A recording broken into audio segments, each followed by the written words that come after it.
Okay, so last time that we talked, I was bifacing out this piece of KnapEasy, which is also the KnapEasy of the month for March. It is based on Texas Alibates, if you wanted to go back. It's very, very pretty rock, isn't it? Hard to get for sure, very pretty, sometimes hard to work, but we were working on matching colors, so KnapEasy of the month. Something special we do every single month. Once it's gone, it's kind of gone, so there's a couple of different spalls that we're looking at here. But anyway, last video that we did, we just bifaced it out and I taught you how to work a KnapEasy spall, but we didn't finish it, so we're going to go ahead and finish it now. But I'll drop a thumbnail up on the screen in case you haven't watched that video, and then you can go back and check that one out. So anyway, we're to the point now where the percussion work is probably finished up, so I'm going to start getting into some indirect percussion. And again, I always have to say this because if I don't, then it never fails. Somebody shows up and they're kind of lost in the midst of it all. But if this happens to be your first time watching the Hunt Primitive YouTube channel or us flint napping, and you have a lot of questions, we're not going to be going through every teeny tiny little nuance. I have a great video called Flint Napping for Beginners, and that will get you started. And then also the video that we did last week, or actually to me it was only just a couple hours ago, but I'll probably post these a week apart or at least a few days apart. And that's going to show you how to work these KnapEasy spalls, which are all natural but man-made napping material, and it's very, very high quality. Works great, very sharp. Yes, it works for hunting.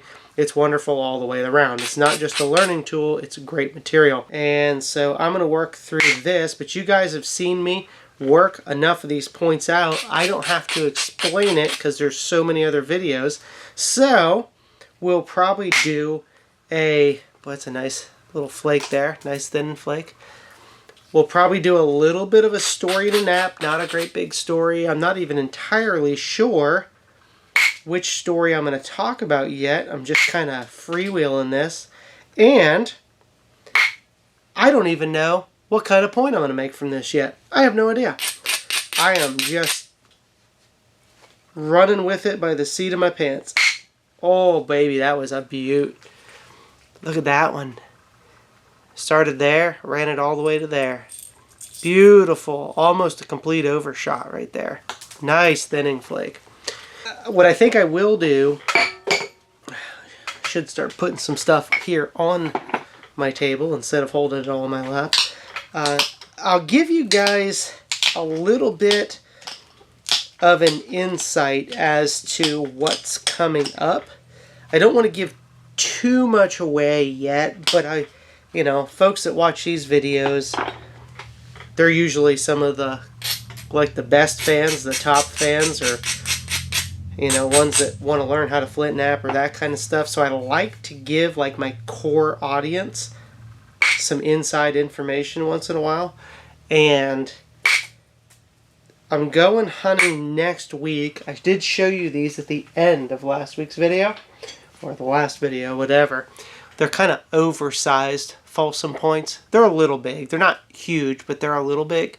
But they are fluted all the way up. And showing about fluting, you know, there's no reason to flute a point all the way to the tip if you're not going to utilize the flute.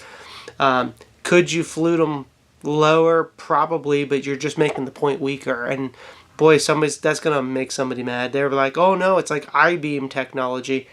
And they were fluting it to actually make it stronger. I'd be like, I'll tell you what, you can even take a plastic cast. In fact, I'm going to do that. Hang tight.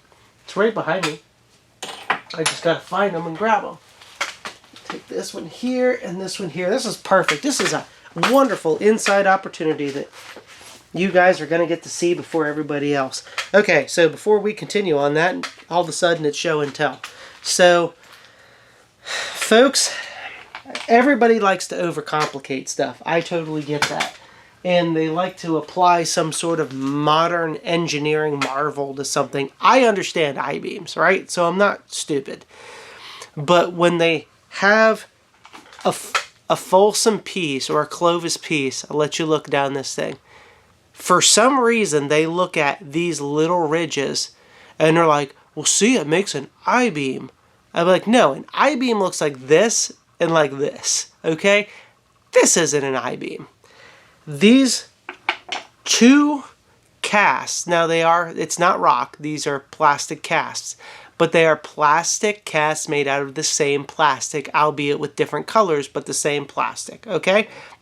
This one is a Folsom that's fluted, and look how thin it is. And this is a Midland, which is essentially like a Folsom, very similar in size, but without the fluting. It is very easy to see, and you'd have to be able to do this test on your own to see it, that even in plastic, fairly rigid, okay, this is not an I-beam.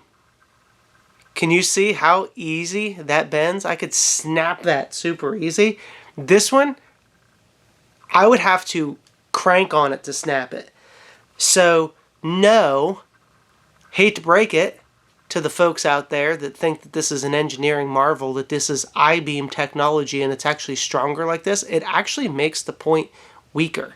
So the only way to combat that is you haft it all the way to the tip, because now it gives you actual flexible support. Okay, and it's something that we're working on. I got a theory here we got to test out. That's the only reason to do it. And the reason that I would say, well, how do you know that they didn't haft it back here? Well, then what on earth, why would you do all of this? Unless it was to decrease friction, which I could understand. I could understand. Boy, you guys are getting the whole rundown right now. Where is that special cast? Because now I got to show it to you. So I've got this cast. Boy, this was a tangent. I didn't expect it to go down. Look at this Folsom cast of an artifact, okay?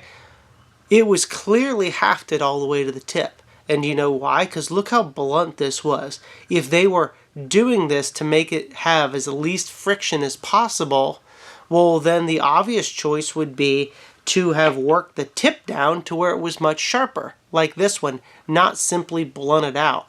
But whoever had this point originally probably had it hafted up just like this underneath and had that wood worked up, and instead of whittling the wood back, they probably broke the tip off or hit a rib and crushed it, and probably in the heat of the moment decided to just sharpen the tip up so they could use it expediently again. But in the effort of doing that, they also made it very blunt per se. I mean, they did try to make an effort, you can see where they kind of dipped in to try to make a nice little point on it.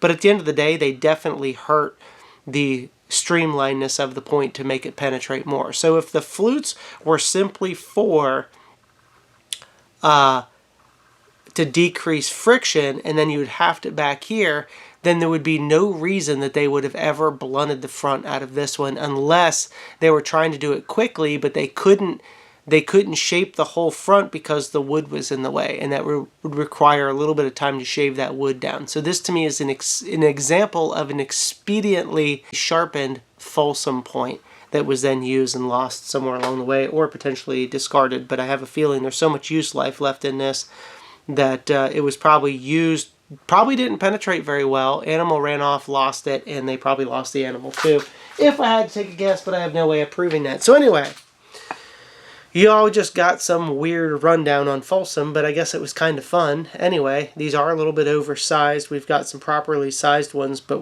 there's a learning curve and everything, and this is fluted all the way to the tip here on that one. So at least going to go out and hunt some hogs with them and have some fun and test out some of the hafting and that kind of stuff. So either way, I hope you guys got a little bit of fun enjoyment, and if you want to argue with me about Folsom stuff, go ahead and do so down in the comments. If you got something good to say, I'd love to hear it. And if you think I'm wrong, I'd still like to hear it. It doesn't hurt my feelings. But anyway, we're going to get back to this. And no, I will not be trying to turn this into a Folsom. But we may end up running some sort of a larger atlatl point with this, although I'm already set for the next week's hunt, so I don't specifically need another projectile right now. But this is also so big, I hate to just continue to work it down just to make an arrowhead. So we'll probably just go ahead and make an atlatl point out of it. Let's see, bite onto the edge a little bit there. Nice flake. So let me tell you a little bit about Texas. We got back just a couple weeks ago and went and did a javelina hunt down in brush country. There in like southwestern Texas, around the Uvalde area. Okay, so very brushy. It's one of those areas where you have to hunt senderos and that kind of stuff. And I'll have some information about how natives probably hunted the area back before machinery was cutting roads and senderos. So you'll have to probably wait for that video. But anyway, last year we went up to Arizona to hunt javelina, and we definitely got into them. Hooked up with my buddy Zach Larson, and he kind of showed us the ropes in Arizona, and it's very much mountain hunting. I mean, without a doubt, it's not an easy hunt, and that's public land. And we had some opportunities, but we did not bring one home. And usually once I've gone to experience an area, if I didn't get an animal, but I still want to get that particular species, sometimes I'll go check out somewhere else, just so I can see different terrains and whatnot. So we decided this time around we would check out Texas. And brush country wasn't really high on my list, but I also know that Vastin and I are used to hunting spot and stalk in thicker areas, and so we thought, well, that's actually probably right up our alley. And Vastin and I both, in fact, did get one. We were allowed to on the weekend. Boy, that's pretty. Man, got some nice flakes. Really thin that tip out with indirect. So we were allowed to javelina. Hold on a second for a little knapping lubricant. And he ended up shooting his one the first night. And I got mine the second morning. Now I saw two the first night, two single ones, not a group, but just two lone javelina.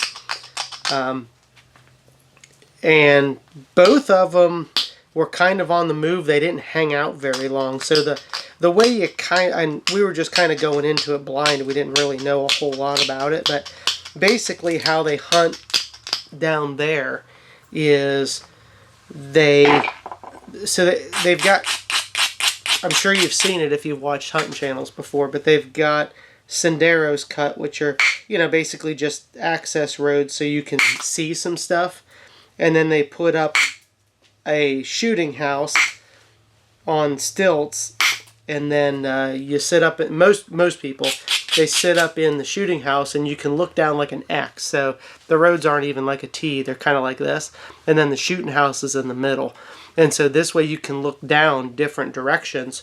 And what they'll do is they usually have like a feeder set up somewhere, but then they put a feeder on the front of the truck, and so they'll drive down each road, and it just sprays corn all the way up and down the road.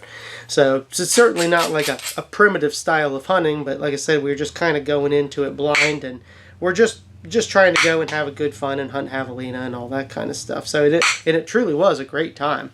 And definitely the place is covered up with all kinds of animals.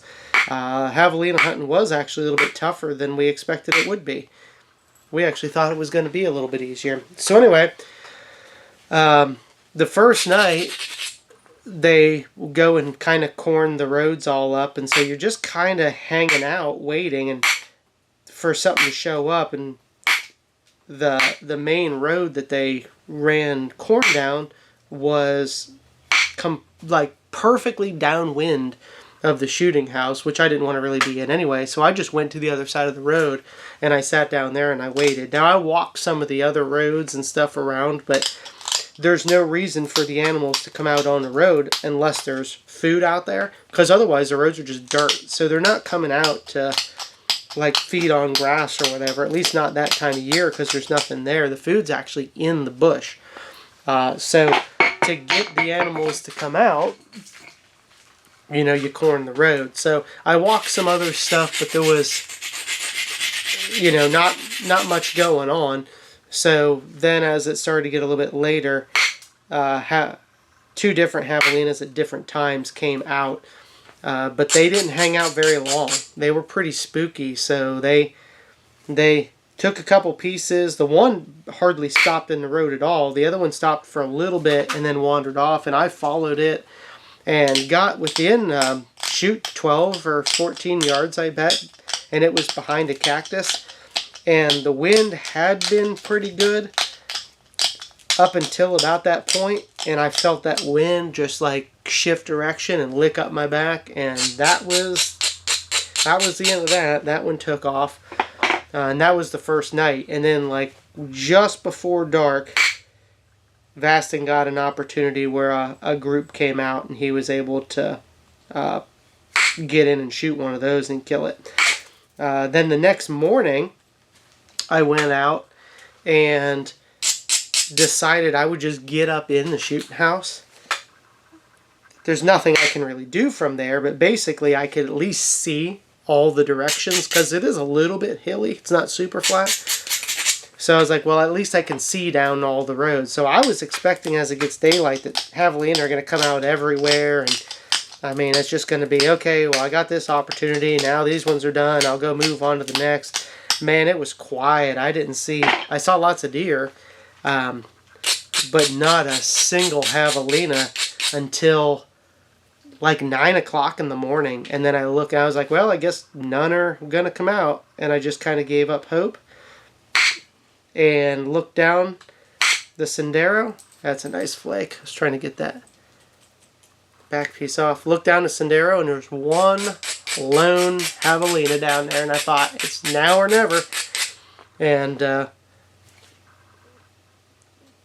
I took off after it, and of course they don't have great eyesight, but they're not dumb either, you know. And so it's feeding, and I learned from the night before that you just can't run up on them. Obviously, I mean they're very, very, very similar to hunting hogs, very similar. So hogs don't have great eyesight, but if you move, they're gonna catch you, and if they see a silhouette, they're gonna catch you. Like they don't have great eyesight, but they know when you're there and you're at a place. And if they smell you, it's over. So it kind of turned into this game of like red light, green light, where every time that it would either turn away or I thought maybe it wasn't going to be able to see me so good, I would haul butt. And then as soon as it would start to turn, I'd slam on the brakes and freeze. So because it was a couple 100 yards out when I first saw it, so I had to really cover ground, and I knew based on the night previously that they may not hang out very long. So, man, I just hinged the crap out of that. I mean, I bad step fractured that. I don't even know why. I got a little bit too much of a bite. Honestly, if it would have kept going, I'd have broke it. So anyway, I'm playing this, caught up with some of it, playing this game of red light, green light with this thing, able to get up to about 50 yards, and then I had to really slow down. And it's so thick on the brushy sides of the road that there's very few places that you could, like normally you'd just be like, well, I'll just get off the road, pick my way through the brush, and then be able to get up on it, and I'll pop out and be able to shoot it. Yeah, good luck. It is thick. I mean, you can walk through it, but hardly without making noise. And in the effort of not making noise, it's like this, you're moving your whole body to weave in and out. So it's like they can see through it because there's no leaves on anything, especially that time of year. So they can see your movement as you're trying to be quiet. So you're actually kind of better off, I think, to just go down the edge of the sendero and try to close the distance. So that's what I did. I dipped in at one point and I was like, this is not going to work. And then I came back out. And, man, that thing's getting thin. Dang, look at that. Except for that one spot I screwed up. Sitting here talking, not paying attention, I got that thing dang thin. So anyway, yeah, I couldn't do that, so I just started going down the edge of the sendero. And then sure enough, got in about maybe 40, 50 yards, and then I had to really slow down. And I was afraid it was going to work its way off the road, and I wasn't going to get an opportunity. But, I mean, you just got to go slow, and it would have its head down, and I would just move like my leg like this, about this slow. And I would get it all the way up until I could set it down and shift weight, and then I would move the next leg. And I went this until I was able to get in close enough to start getting ready. Well, it was still out pretty far. I bet you it was, probably 30 yards. And although I can shoot that far, it's a very small animal. I was hoping to get a little bit closer, and the bristles went up on its back, and it could look down the edge of the sendero, which, I mean, I was next to the brush, but it looked at me. Bristles went up on its back, and I was like, oh, it's over. I'm not going to get an opportunity. And it didn't know what I was, and it must have been confident enough that I wasn't anything to be too worried about. Now, it was on alert, but it made the mistake of kind of like turning the other way. And then that allowed me to get the camera down into the ground, get the bow up and get ready. And it came around. Well, it actually got kind of curious and kind of was looking towards me and started walking towards me a little bit. Walked into closer, maybe 20 yards. And I thought, well, I mean, it's on to me. It knows something's up. So if it turns, I'm going to take a shot. And if not, then it's going to spook, and that's it. So when it turned, I took aim and I shot. And of course, like I said, they're a small target, 40 pounds or so maybe. And I hit a little bit forward. If this was, I mean, their vitals aren't very big. I mean, this is the size of their vitals. So I would have been aiming for its heart, like maybe in this area here. And then I missed by about that much and hit over here. And so it actually went through its, like the lower part of its throat. It cut through its esophagus and its artery. And I thought immediately when it took off, shot it with an obsidian point, I thought when it took off that I saw blood coming out of it. But I was like, I don't know for sure, but it sure did look like it. But I did see that the arrow passed all the way through it. So I went up, found the arrows in the road, passed through, covered in blood. Covered in blood. And then went to look where it went in. Well, there was blood everywhere. So it was definitely blood that I saw coming out of it. And it was a steady stream. Now, I'm really hoping the easier. Close, let me look. It's a steady stream. As it ran off, I kind of paused a little bit to see, to just listen for it. To see if I could hear it go down, and I could hear it monkeying around in the brush, but I couldn't definitively say yes, it was down, or if it was just leaving or whatever. But I was like, I heard it in there for a while, which made me feel kind of good that maybe it didn't go super far, and it did. I mean, maybe 80 or 100, so it's kind of hard to say, but everywhere that it went, it was gushing blood. It would go over like a clump of grass and run over the clump, and the whole clump of grass would just be painted red. It was, and then a trickle, like a steady trickle almost. Most times, there was a couple times that it was over sand and it was a little hard to find, but for the most part, it was a steady stream of blood. And so it didn't take me very long. I was able to track it out and found it. But yep, cut the artery in the neck, through the esophagus. I know I didn't hit the lungs, but it did have blood coming out of its nose, so I figured it was just leaking in through the esophagus from the artery. But it sure enough brought it down and got it. He's right there. I can see him laying. I'm just going to look at him a minute, make sure he's dead. But yep. And that's the first javelina. It is too. It is absolutely gorgeous. Wow, that's cool. That I've killed. Like I said, we hunted them in Arizona and got some good close opportunities. Some real close opportunities, but it just didn't come together. But actually, I mean, that's the way with any sort of primitive hunting. We hog hunt, and sometimes we get into them heavy, and sometimes, you know, we go home and without getting a shot, or it's just hunting, you know. And I did kind of have hopes on both trips, honestly. I was kind of having hopes that we would get into more animals, but we really didn't. Now, I did get another opportunity a little while later, and ended up shooting, and it was through a fence. I would say it's a barbed wire fence, but it actually wasn't barbed. It was just straight wire. Not that that matters, but so it was just a fence. And I was like, man, I got to shoot through the fence. And there's always a chance you're going to hit the fence. And I thought that I shot all the way through it and killed it. And Vastin was with me, and he goes, no, you missed. And I was like, there's no way. He goes, yeah. He goes, I think you hit the fence with your fletching. He goes, because it was going great. He goes, and then it nosedived right at the last second.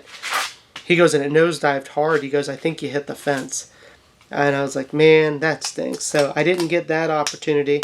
And we were there the better part of a week. And then he had another opportunity shortly after that too. And it was kind of a long shot. And when he shot that javelina, it was gone before the arrow ever even got there, because it was already onto him.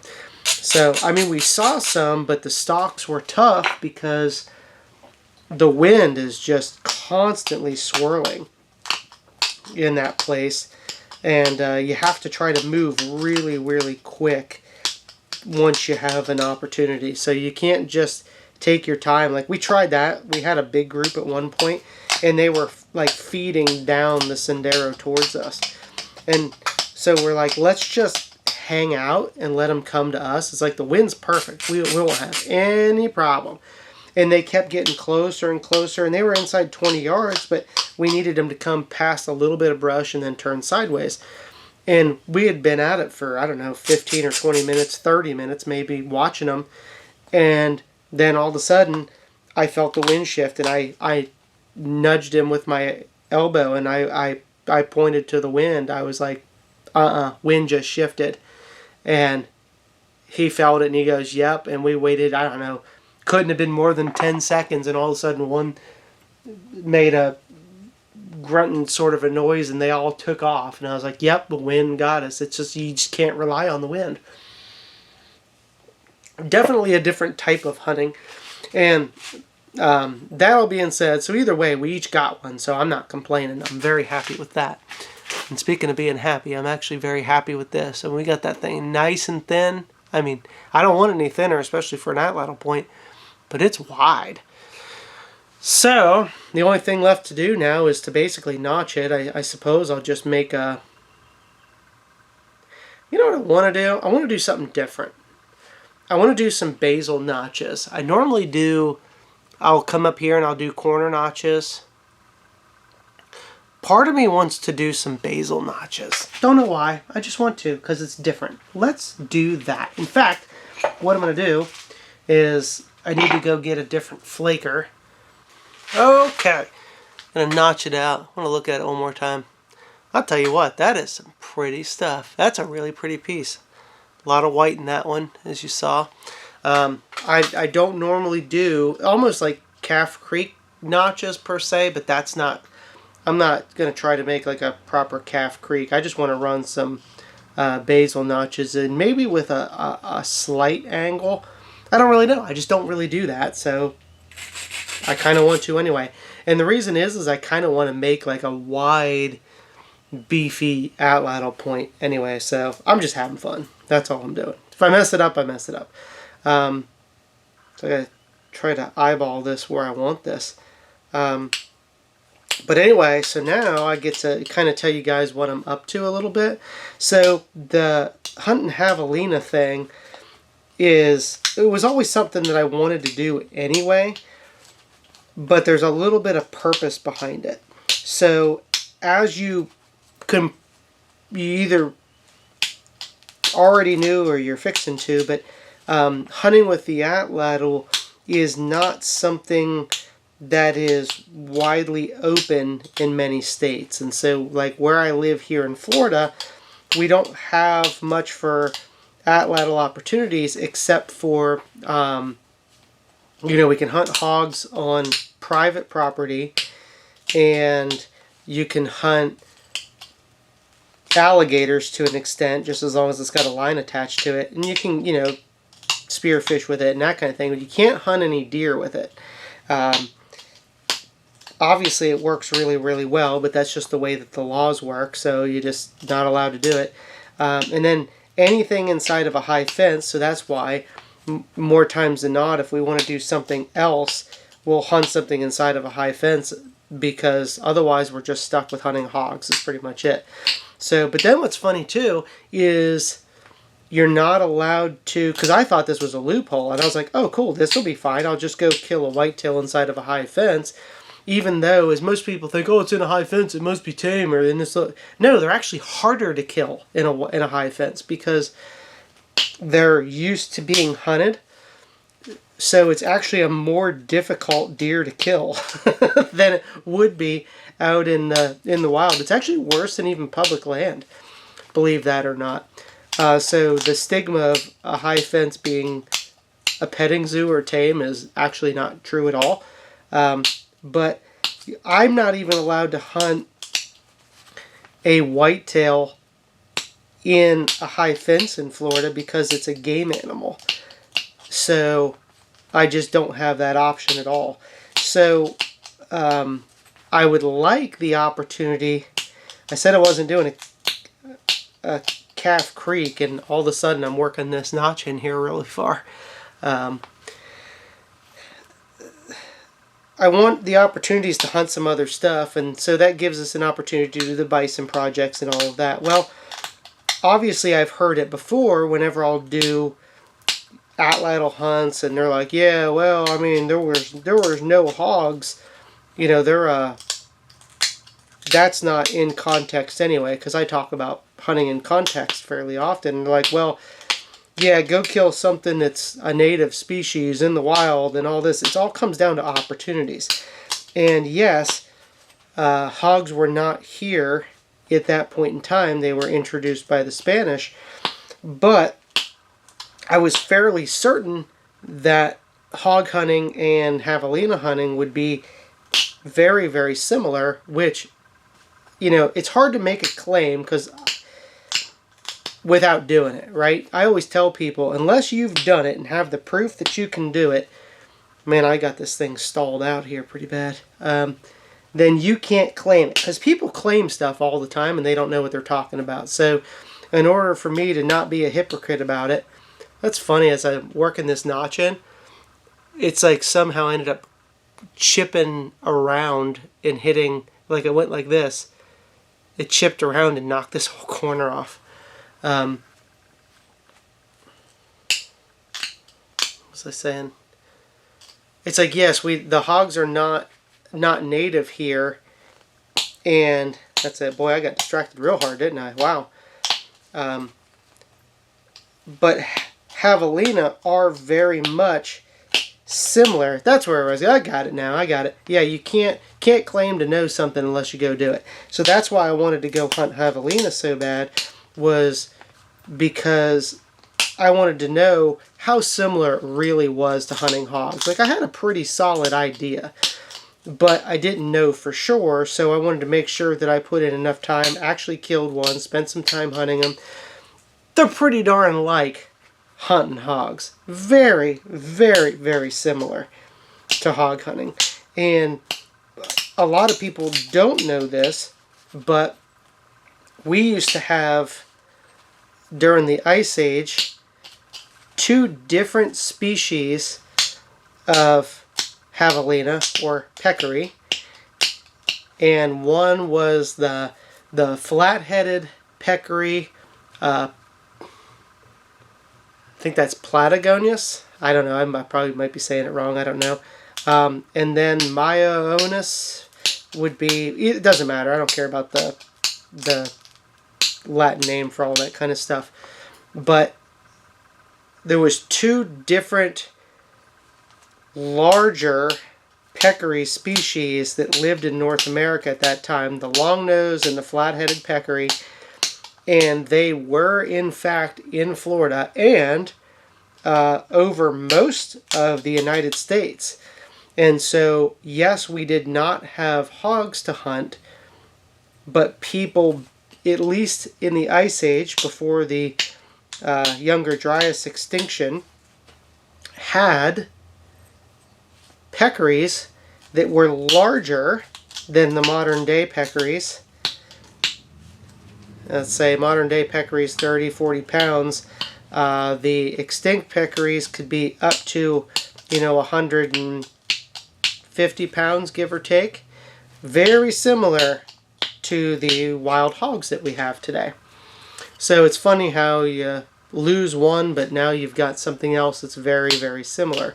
So I'm kind of working towards this project to showing people that people, especially in Clovis times, were able to hunt these extinct peccary species. That's kind of looking pretty good. I don't think I'm going to push it on the notches. I'm just going to clean it up. I like how this one flares out a little bit. This one doesn't have as much. Just is what it is. I don't know. Just going to have to finish it up. But anyway, we had the extinct peccary species that they would have hunted with Clovis. And then also, that looks like, especially in some areas, that those larger peccary species went extinct a little bit later than some other. It's not like they all just like one day were extinct, right? So it's like a progressional thing. The mammoths and mastodons went extinct pretty quickly, where some of the other animals hung on for a little bit longer. So you had a fair amount of time where people were able to hunt peccary, the extinct ones that we have now, throughout the United States. I mean, they've got, bones in most states, even down in South Florida, So they would have been hunting them, and then even that's where I was getting into telling you about this. There's even some, there's not a lot, as Folsom are mostly associated with bison kill sites. They are also associated with some other species as well. There's a little bit of association with an extinct muskox that used to live down even as far south as Arizona. There's muskox bones that have been found in northern Florida. So that gives you a little sense of what the world was kind of like back then, a little different. So Folsom people in our Folsom projects would have been able to hunt peccary in various places, also with the Clovis people that came before. And so that's kind of what we're on to, but I didn't want to make the claim, hey, we're hunting, an extinct type of peccary and then showing a hog and it not being that similar. But the techniques of hunting hogs with an atlatl versus hunting javelina with an atlatl are extremely similar. Plus, we also had, especially here in Florida, we had tapir back then too, which, although it's not overly hog-like, like it kind of is if you look at the way their body's shaped. It's not like a deer where they can stick their head up over grass and look at you and whatnot. And I think a tapir is probably a little bit more spooky, but that's an even bigger animal yet. 300 to 500 pounds on a adult tapir. So they were hunting those with Clovis points in Florida for sure. Now, I may have just gotten a little bit confused. We don't mention that there is no Folsom in Florida. That's a Western thing, so I wanted to clarify that. But we're still working on a Folsom project and probably going to be doing some hunting in Florida just because the landscapes were a little bit different. And like I said, if we're hunting hogs here, very similar to what it would look like for Folsom people opportunistically to hunt hogs in between their bison hunts. So anyway, that's a little bit of a look into, that's a tiny look into the projects that we're working on this year.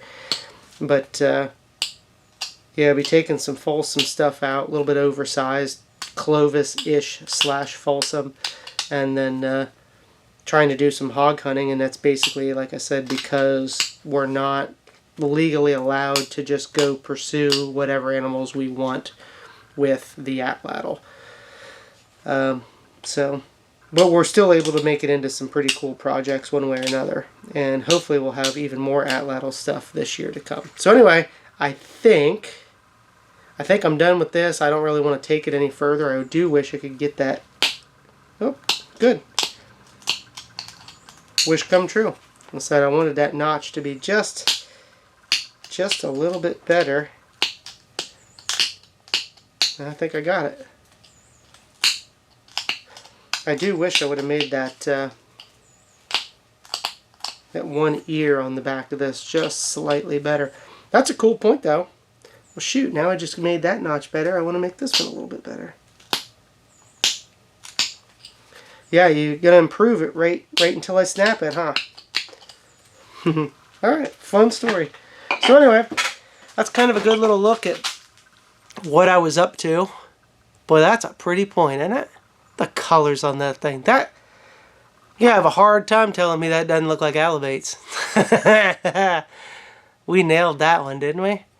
And that's a big old nasty looking atlatl point. Basil notched. Pretty thin. I mean, I'm not an expert napper, but that turned out really well. I'll tell you what, hang tight one more second. I will show you somebody that I do believe is an expert napper. Now this is based on a Hernando, which actually is pretty similar point. This would probably be closer to a citrus, where this would be like a Hernando here. And Justin Cook, buddy of mine, I like his napping. I always have liked his napping. He made that of a piece of our coral KnapEasy. Our Hernando is a Florida point, so made a piece of coral KnapEasy, and he worked it and made that Hernando point. And to me, he's a better flint napper than I am. He nailed it. But yeah, his is better than mine. I suppose I could streamline this up and thin it out. But I think he's got me beat. What do you guys think? I think so. I think his is better. But anyway, I wanted to show you that. So that KnapEasy makes a heck of a point, doesn't it? But that new Alibates KnapEasy of the month, man, that's some good looking stuff right there. So anyway, I guess that's kind of it. At least you know what we're up to in the future hunts. And if you've got any thoughts or whatever, go ahead and drop it down in the comments. And until then, we'll catch you on the next one.